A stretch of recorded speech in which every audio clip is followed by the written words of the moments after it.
Dear Agni Yogis, we are going to tackle a rather delicate subject today.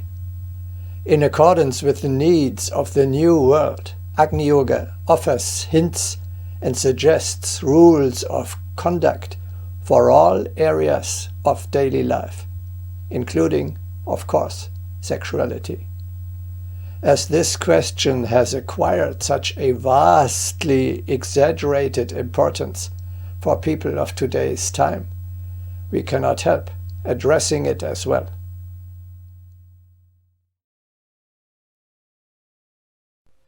About sexual temperance, it is necessary to speak in more detail.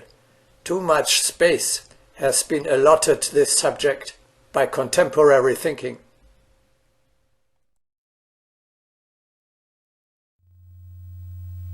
In order to adequately treat this highly intimate topic, let us not ask how we ourselves feel about it. Instead, I suggest, let us put aside personal concern. Better, let us ponder what is the ideal way for people to deal with it. How would parents or grandparents, grown wise through a lot of life experience, wish their children or grandchildren to cope with sexuality?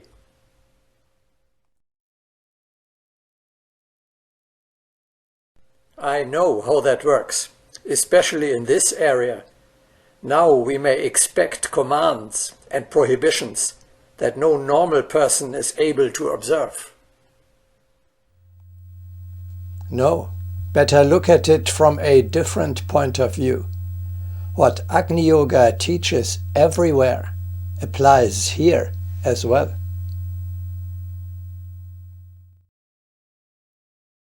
Only an ideal can give us orientation. Without an ideal, you do not know the direction. It alone shows us the path we have to go. Though everyone approaches the goal in his own way and at his own pace. As in all our broadcastings, the Mahatmas themselves have the floor. He who does not like what I have to say needs not heed me. He may nevertheless derive great benefit from only listening to or reading the quotations from Agni Yoga and the teachings of the temple contained in this broadcasting, through which the masters of wisdom speak to him.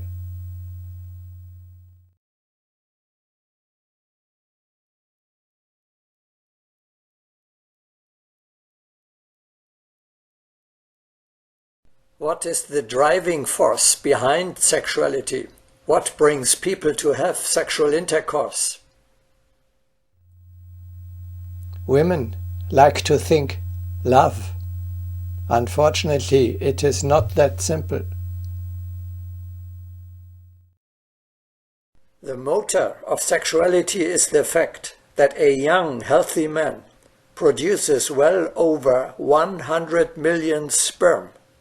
Not in his entire life, not in a decade, not in a year, but every single day. To put it bluntly, this unimaginable quantity of microorganisms at some point has somehow to get out of the body. A man is under a tremendous pressure, increasing every day. For him, at least, sexuality is first of all nothing else than a real necessity, just like hunger, an unavoidable physical need that simply has got to be satisfied. Of course, there is in the long run, unworthy possibility of masturbation, and seldom the pressure is released at night during sexual dreams. Normally, however, a man is dependent on finding a woman, not to gratify his lust, as it is contemptuously called, but to satisfy his physical need. Of course, this is no excuse for anything, but it should be borne in mind when women complain that all men want is just that one thing. So, when a man woos a woman, it is not just for love.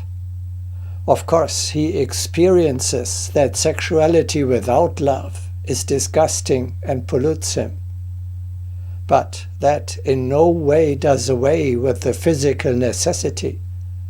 Due to it, some are ready to accept some things, like a starving person who at some point no longer looks too closely and takes whatever he can get. When men get lazy in this respect in old age, which is now what the women are complaining about, it is because not as much sperm is produced anymore and the pressure is decreasing. Some find this a relief or even a deliverance from a yoke. Like the Greek poet Sophocles, who sighed at the age of 80, "At last I am free from a cruel, insane master."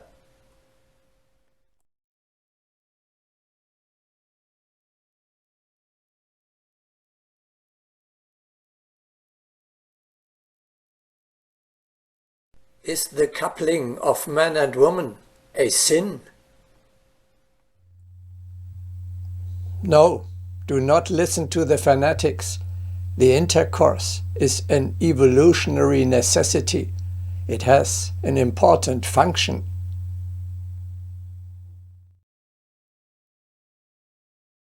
Sexual desire was originally implanted in man for one specific purpose, namely production of offspring.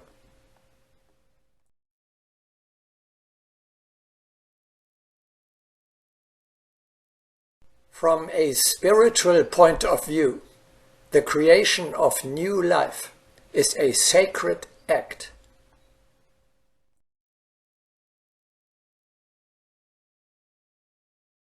The fact of conception is so wondrous that it is impossible to deal with it by ordinary measures.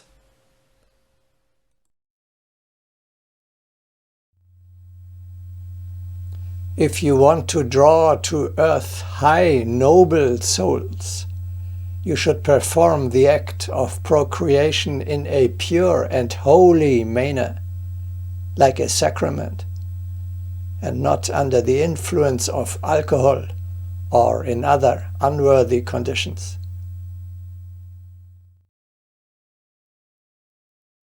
If men and women would acknowledge the fact of spiritual kinship and marry properly, procreation would become a sacred act that should only be performed after high spiritual elevation, meditation, and thanksgiving. Only under these circumstances can the monads of the seventh race appear and play their part in the development of the race. The result will be a perfect race.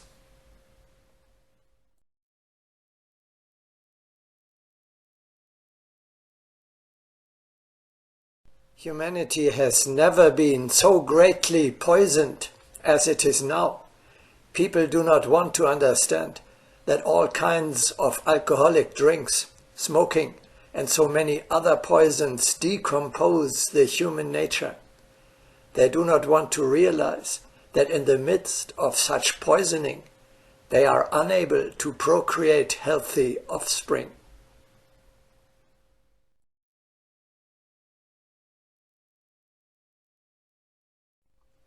That nature makes procreation a pleasure is a trick, aiming at ensuring the reproduction of life, often against all reason.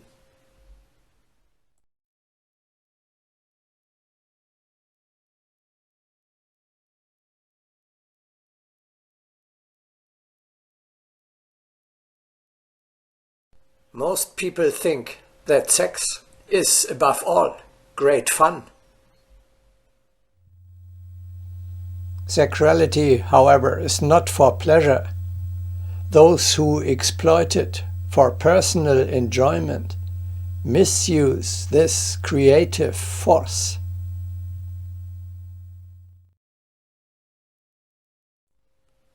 The man or woman who drags down to the use and pleasure of the physical senses the divine creative fire, against the behests of conscience, against the teachings of the masters of the White Brotherhood, blots out his or her name from the book of discipleship.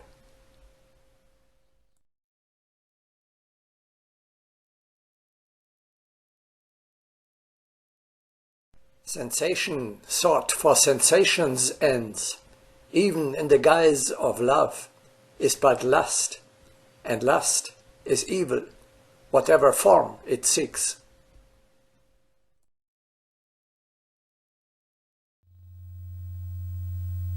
Ideally, I repeat, not normally, but ideally, you only have sexual intercourse with one partner throughout your life, and only when you really want to have children.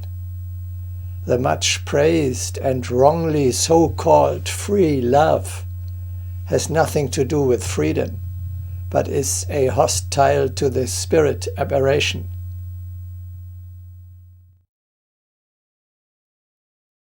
A human being which wastes his or her strength in promiscuity so devitalizes the cells which form the seed of human life for the mere gratification of sexual desire. No amount of argument can make what is commonly termed sex freedom anything else but license for gratification of lower desire.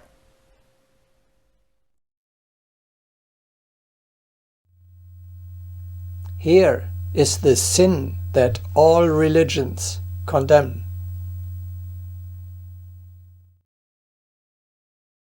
To demean the sacred act of love to the satisfaction of merely physical needs.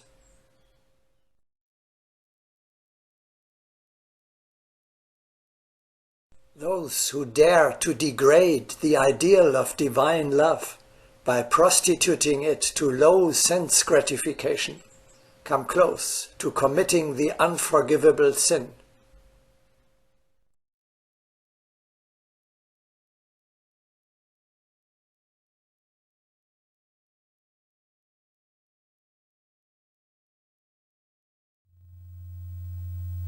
It is only the body that feels desire for sexuality, not the soul.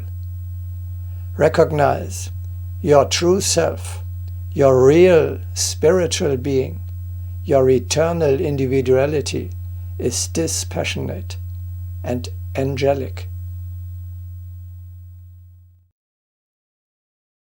Your soul is asexual because it incarnates as both a man and a woman.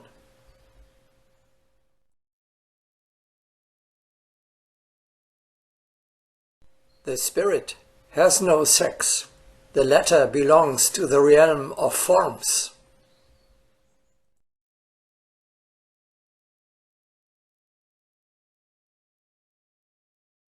Having once attained this common universal consciousness, the attraction of the phenomena of the physical plane loses its powers to a great extent.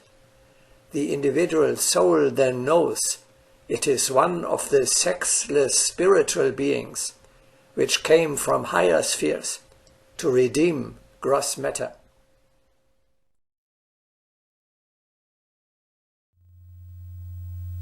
Your soul asks for spiritual closeness. Only your body demands physical union. Doesn't the soul long for its missing half? No, there is no dual or twin soul in the sense of a missing half. Our eternal individuality consisting of female and male aspects, is complete. There are only soulmates.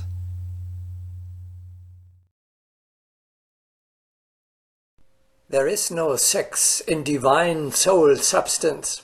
Therefore, there can be no twin souls in the sense in which the word twin is commonly used.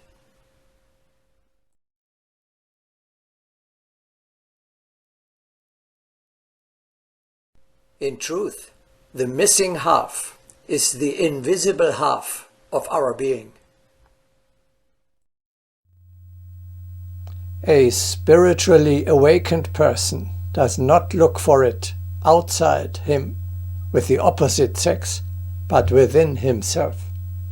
If he is always conscious of his higher eternal self, he has regained the union of the spiritual and the material aspect of his being.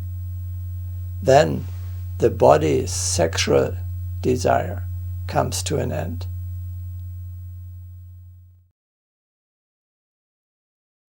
When love is fully expressed by a human being, sex attraction disappears.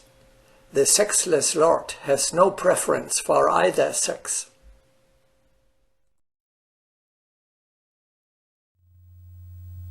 The physical union only gratifies the desire of the body. It leaves the longing of the soul unsatisfied. Already the ancient Romans knew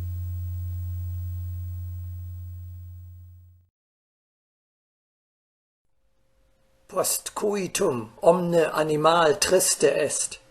After intercourse, all beings are sad.